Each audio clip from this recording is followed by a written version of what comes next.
Возлюбени во Христа Бога, отци, браќа и сестри. Се чувствувам почестен денес да ви зборувам како прв предавач од циклусот на предавања во врска со главната тема Светото писмо, наш пат кон вистината и животот. Но пред да почнам со моето кажување на темата што ја избрав за вечерашнава беседа, сакам да ви дадам едно објаснување, бидејќи предавањето што вечерва ќе го слушате не се совпаѓа со предавањето што е најавено. Човекот во Светото писмо и Светото писмо за човекот не се слуша? Е тема која што со нашиот драг отец и пастир на Светата Црква Божја Ивица ја договаравме летос. И за неја требаше да зборуваме во месецот октомври. Но бидејќи работите од оправдани причини се одложија еве за денеска, без можност повторно да се чуеме и да ја потврдиме темата што ја бевме договориле летото, јас и мојот почитуван колега магистер Петко Златевски договоривме на друга тема, мислејќи дека станува збор за сосема друг собир. И таа тема се однесува на библиската физиономија на македонското творечко битие и ми се чини целосно кореспондира со главната тема на собирот Светото писмо, наш пат кон вистината и животот. Бидејќи тој пат кон вистината и животот преку Светото писмо е пат што трае повеќе од 1000 години. И токму за тој пат и за тоа историско патување низ времето и просторот на овој свети век сакам да зборувам вечерва. На тој пат до Христа Господа се случи појавата на еден културен и цивилизиран народ, создаван според највисоките стандарди на тогашните општествени услови на живење. За разлика од првата тема, која што е библиско-антрополошка, со можност за поедноставни, но задлабочени експликации на патристичко-библиските содржини за човекот, вторава тема повеќе е историско-културолошки формирана и може би е на едно повисоко академско ниво изречена, но академизмот во теологијата не е нешто со што предавачот може да се пофали. Тој смета, тој е крут, тврд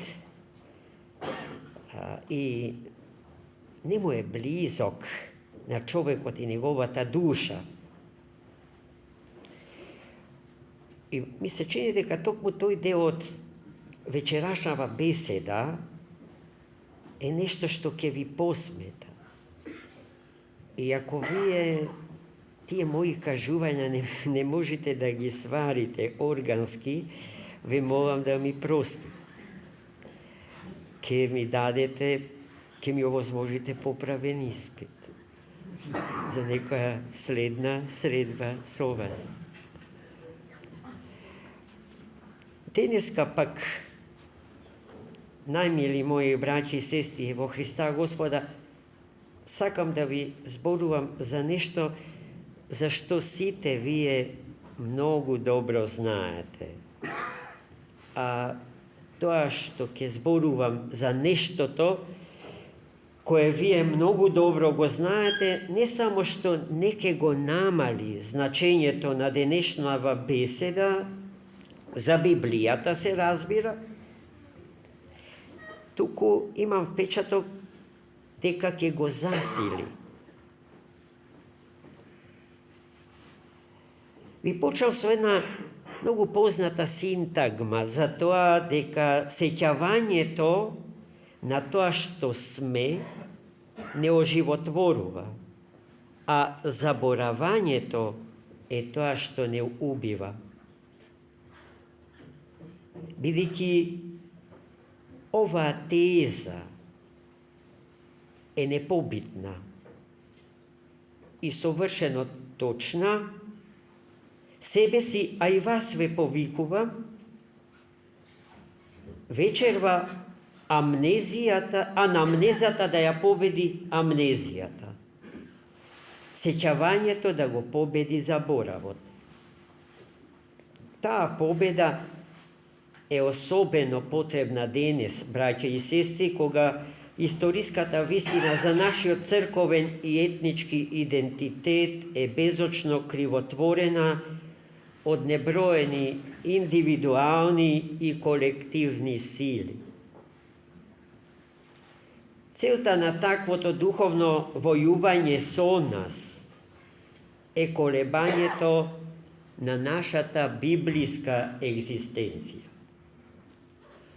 Моево вечерашно кажување ќе ја изгуби својата смисла ако мојата мисла ги изневери основите на најсветата книга и доколку од книгата на сите книги не произлезе мислата на Светата православна црква.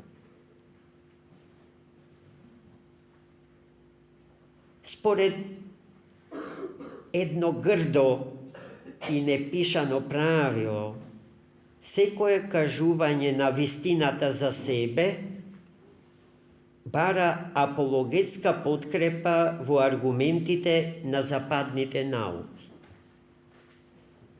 Тргнувајќи од оваа премиса, го извлекувам следниот фундаментален заклучок за идејата што вечерва сакам да ја развивам.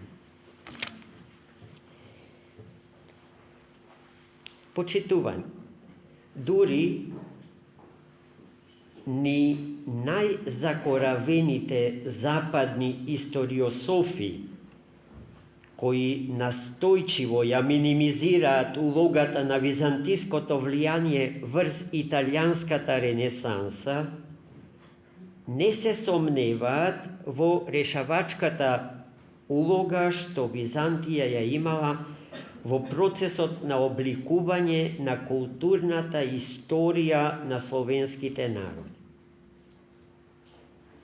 Тој органски процес ќе го обземе севкупниот словенски корпус преку македонските словени, чии врски со Константинопол биле непосредни, директни. Врз него благотворно действувала идејата на христијанскиот универзализам, карактеристичен за раното христијанство, поради што во првите векови од христијанството не се оставало простор за така наречениот црковен национализам. Идејата на христијанскиот универзализам била благовестена од православната византиска црква, возглавена од светиот патриарх Цариградски Фотий, нашиот сесловенски кум.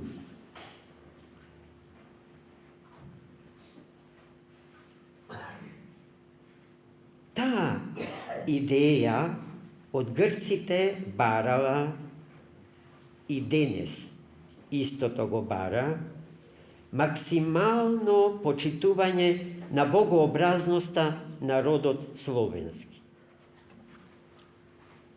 Процесот на трансмисија на византиската култура на македонските словени се одигрувал така што бил детерминиран од следниве две битни поставки, што треба да ги знаеме сите, особено нашата интелектуална елита. Христијанството на црквата од исток од секогаш принципиелно го застапувала ставот на Светото писмо.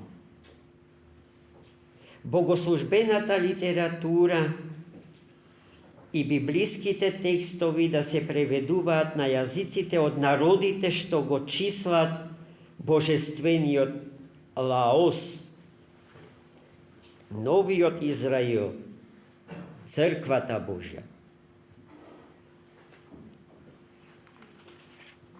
И вториот услов, хеленското самосознание, имајќи го за подлога грчкиот национализам, изнедрило партикуларизам што ќе предизвика слабење на црковниот новозаветен универзализам. Плод на овој ретрограден процес е предизвиканиот антагонизам меѓу хелените и словените. Нешто што се живее и денеска. Се наоѓаме во тој сендвич помеѓу чеканот и наковалната. Но никако да пронајдеме начин за излез од тој циркулус вициозус. Спомнатите два фактори се елитистички белези на византискиот хеленистички хуманизам. Тие ги оневозможуваа словените суштински да ја наследат световната култура на хелените. Имено поради тоа што византиската култура во Македонија ќе стигне во превод, хеленизмот во неговиот интелектуален и творечки стадиум не ќе го допре умот на македонскиот словен.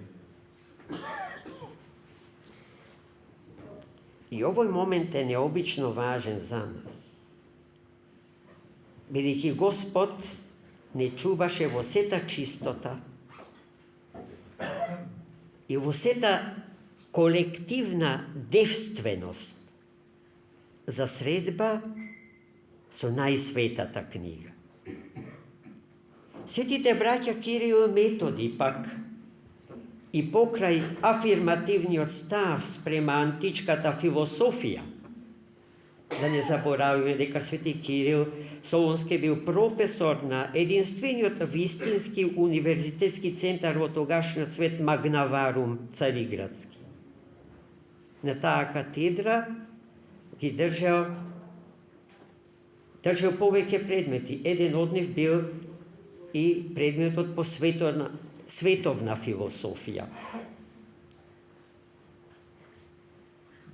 Но светите браќа не сакале и не ја преведувале на словенски јазик хеленското паганско наследство, бидејќи за нив библиското и литургиското богословско предание на Црквата Христова имало првостепено значење. Православниот екзистенцијалист Георги Федотов, голем руски научник од крајот на 19. век, забележува дека помеѓу евангелизирањето на западните германски варвари и покрстувањето на словените постои огромна разлика. додека источните варвари, словените, християнството го примија на свој мајчин јазик, вели Федотов, дотогаш нивните западни браќа мора да учат латински, за да го примат спасителното познавање на вера. Византија, браќа и сестри, принципиелно го одбегна, ова е многу важно, сега што ќе го кажам, хеленизирањето на словено-македонските неофити, без да им брани да учат туги јазици. Овој благороден педагошки пристап, кој со право ќе го именуваме како Свето Кирило Методиевски, ќе им овозможи на македонските словени христијанското учење да го примат и да го разберат понашено од грчкиот оригинал.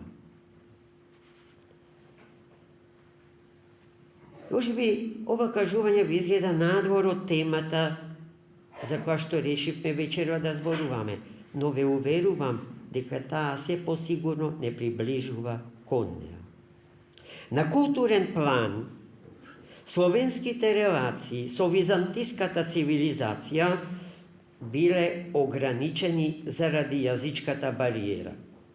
Токму затоа творечкиот подем на словенските неофити се подпирал врз сопствените интелектуални ресурси, способни да ги исползуваат локалните потенцијали. Како поинаку ќе го разберете тимот, мисионерскиот тим, што светите браќа го составија од луѓе кои што живеа на самата периферија од Византиското царство. Во 10 век веќе биле преведени многубројни библиски, литургиски, патристички и историски текстови. Понашувачи на текстовите биле светите браќа Кирил и Методи. До 11 век целосно бил преведен Новиот Завет, делови од Стариот Завет, чија функција е литургиска, особено псалмите. Литургиските текстови, како и огромно количество византиска литургиска поезија. Освен тоа, биле преведувани и агиографската литература, читана во манастирите, монашките устави и некои текстови од енциклопедиски карактер, од типот на хрониките, какви што се христијанската типографија на Козма Индикоплевст и Физиологот, чие авторство е анонимно. Од досега изреченото заклучуваме дека духовната историја, како и севкупната култура на сите словенски народи, започнува токму со преводот на библиските текстови на старословенски јазик. Да бидеме попрецизни, на јазикот на македонските словени, а подоцна и на јазиците на сите други словенски народи посебно. Дозволете ми една дигресија. Нашиот прајазик ја доживеа славата на универзален словенски јазик, сесловенски јазик. Многу наши луѓе се грозат од црквено-словенскиот јазик, заборавајќи дека тој е нашиот прв јазик.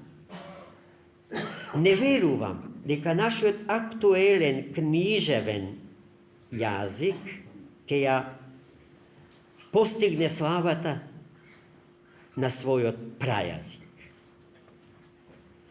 Библијата и стана темел на словенската култура и двери низ кои словените влегоа во историјата на цивилизираниот свет.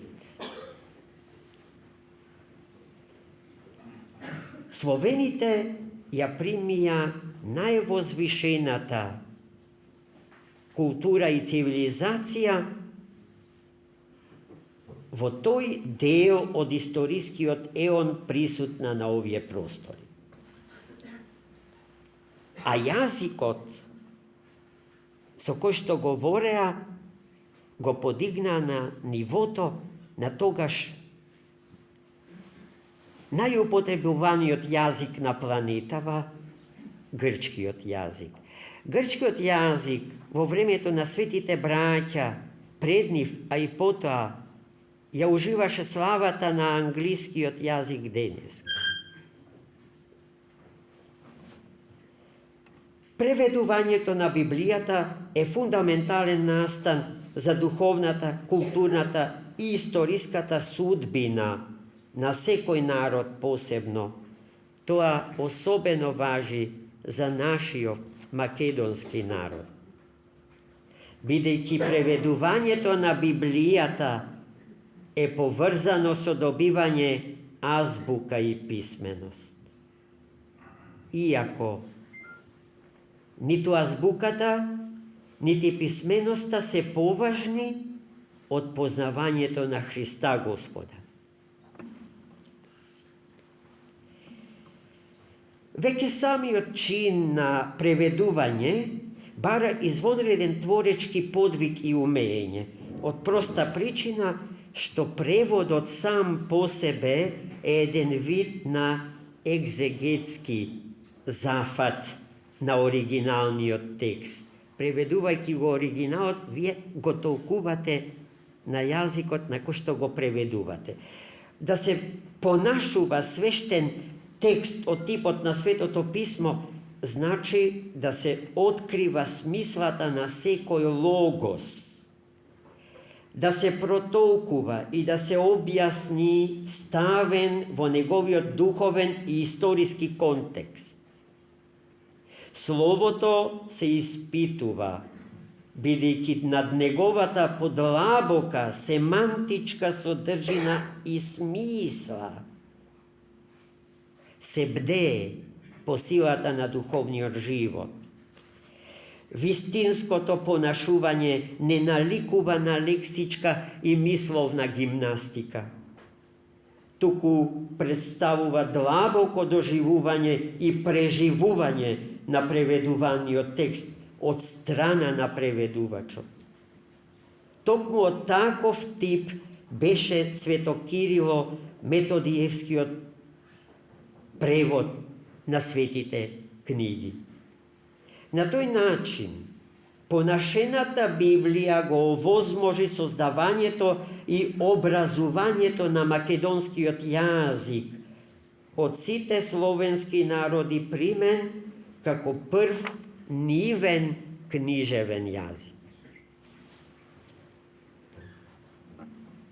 Веднаш сакам да ви кажам дека во ова мое кажување за нашиот јазик нема ни малку претерување, прекумерно фалење. Во известна смисла може би и хипертрофиран национализам. Тоа е чиста вистина, признаена од сите припадници на словенскиот корпус на народи.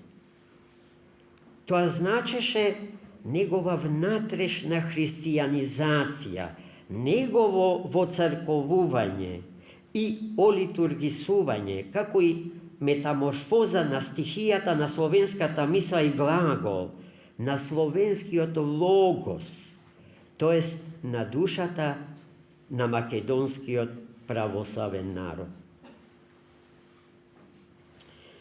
Оно што сака да ја облече во збор непреводливата теандрична тајна, скриена во текстот на Светото писмо, мора најпрво да стане смирен и молитвен ослушнувач на жуборењето на вечното во историското време.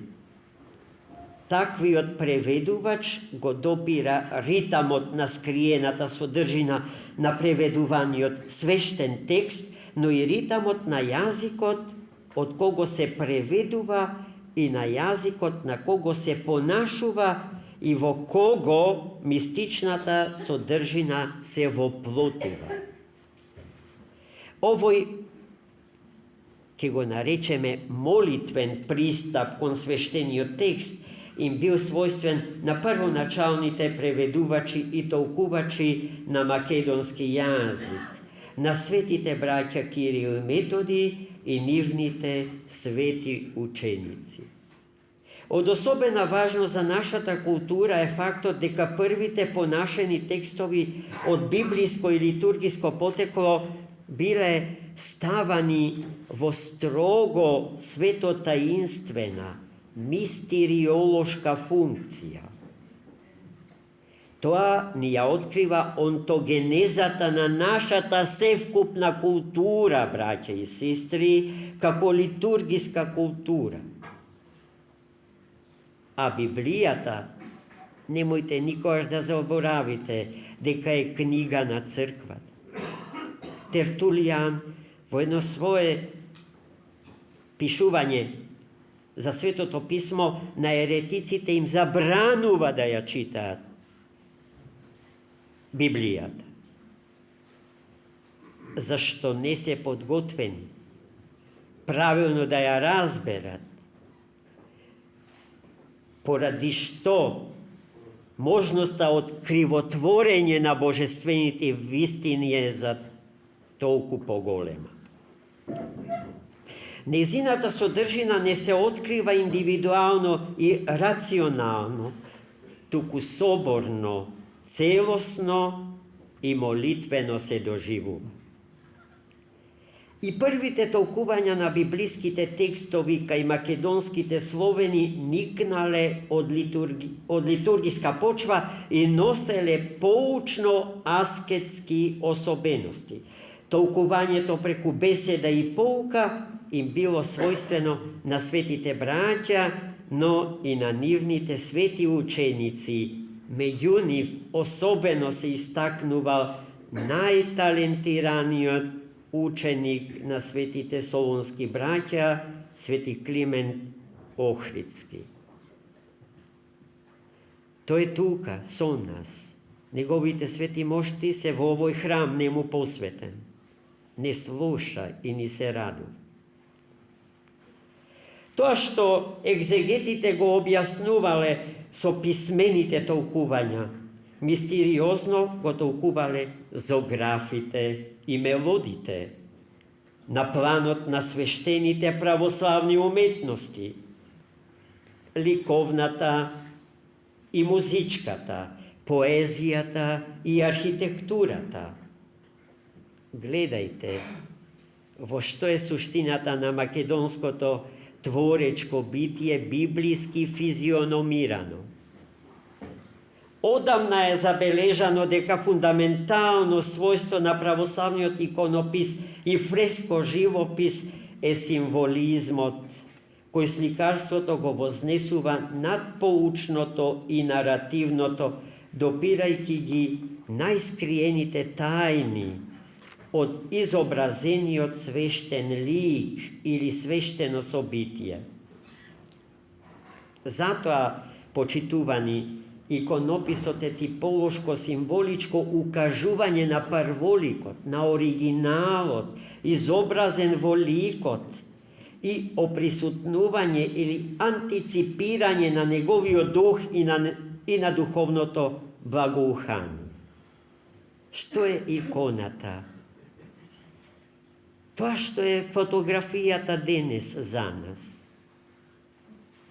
Еден голем богослов на црквата вели, ако фотографијата постоеше во времето, фотографскиот апарат постоеше во времето кога Христос беше историски присутен во овој свет и со нас ќе имавме негова фотографија. А улогата и функцијата на иконата е идентична со улогата на фотографијата. Ако сте некаде во Австралија, а вашиот родител е некаде во Македонија. Имајќи ја неговата фотографија, преку неа кореспондирате со оригиналот, фотографиран на истата.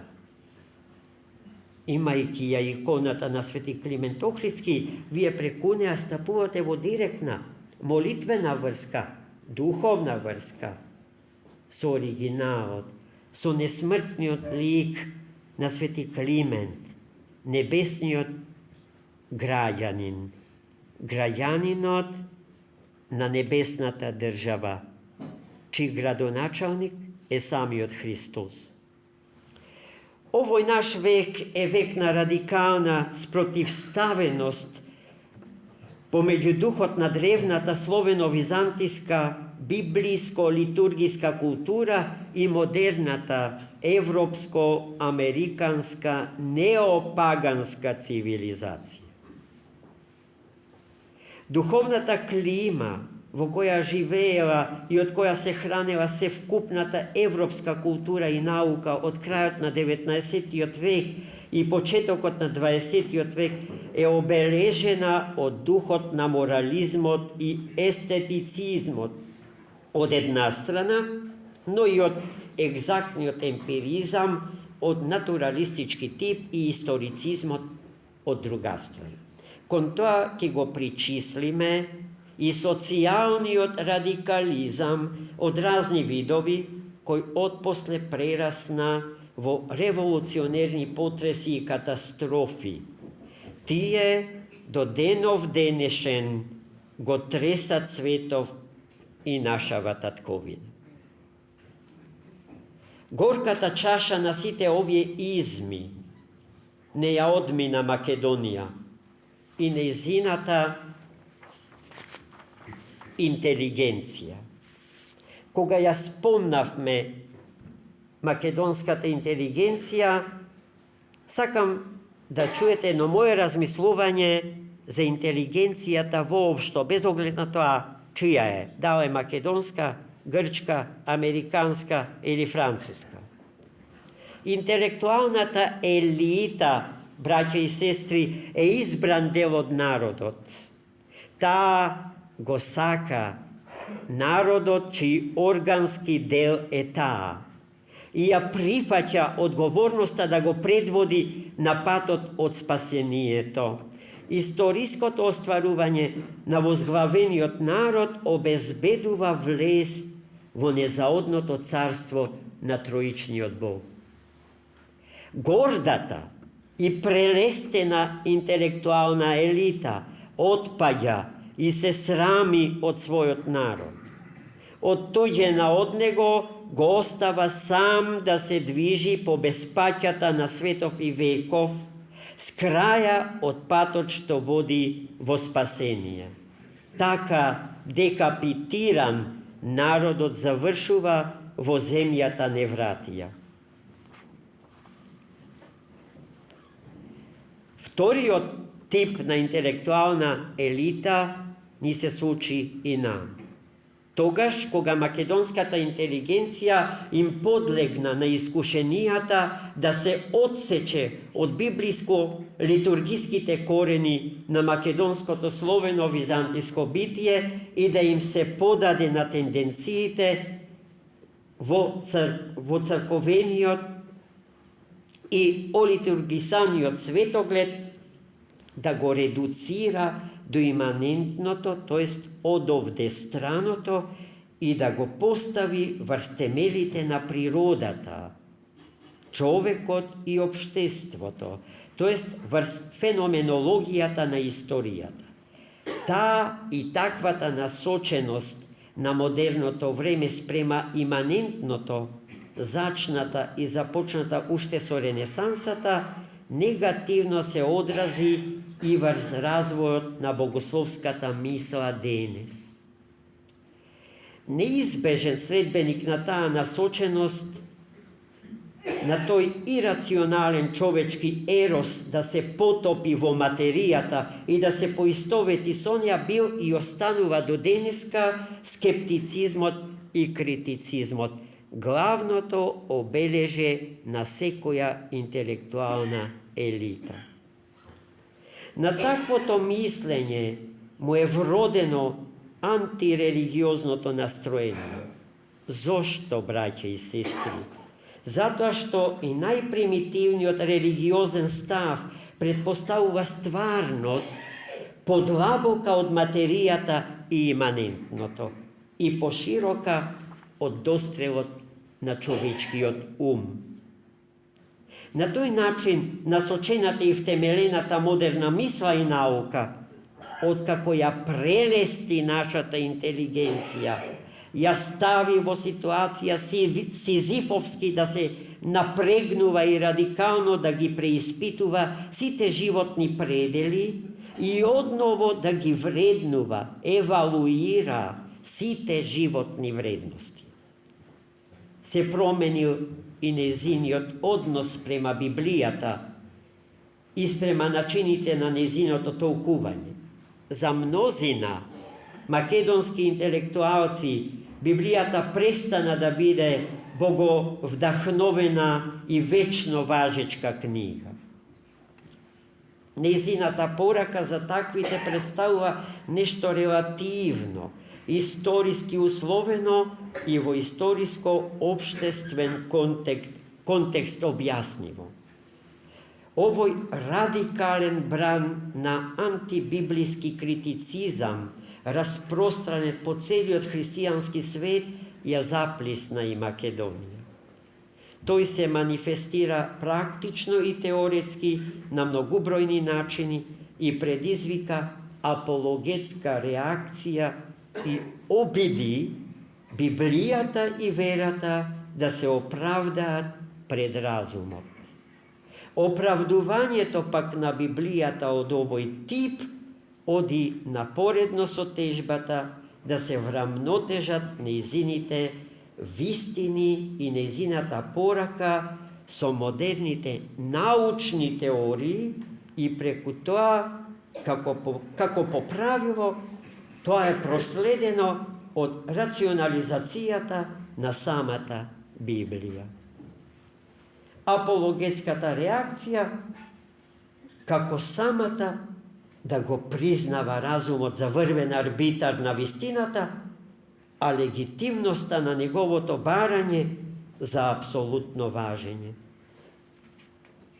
Но, за среќа, браќи и сестри, не е се така во наша Македонија.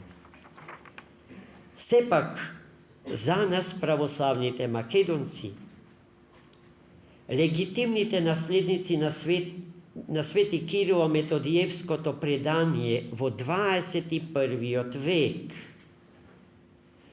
и покрај сите историски искушенија, Библијата останува книга на црквата. Македонците библиски народ, а Македонија библиска земја.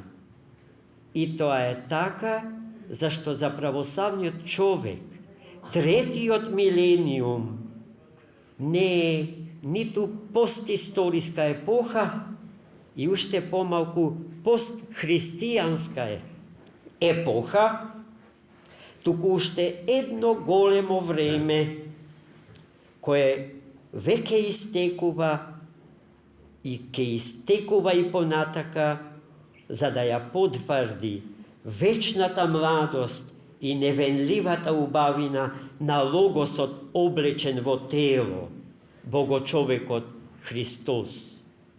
Во книгата на сите книги се вкопани нашите историски корени, нашето милениумски длабоко минато, нашата сегашност и нашата иднина, чија перспектива е есхатолошка.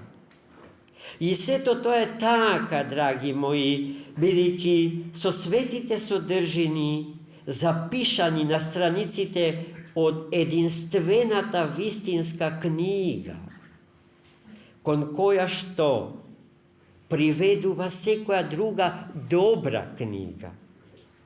Се осмислува секоја друга добра книга što приведува кон Бога.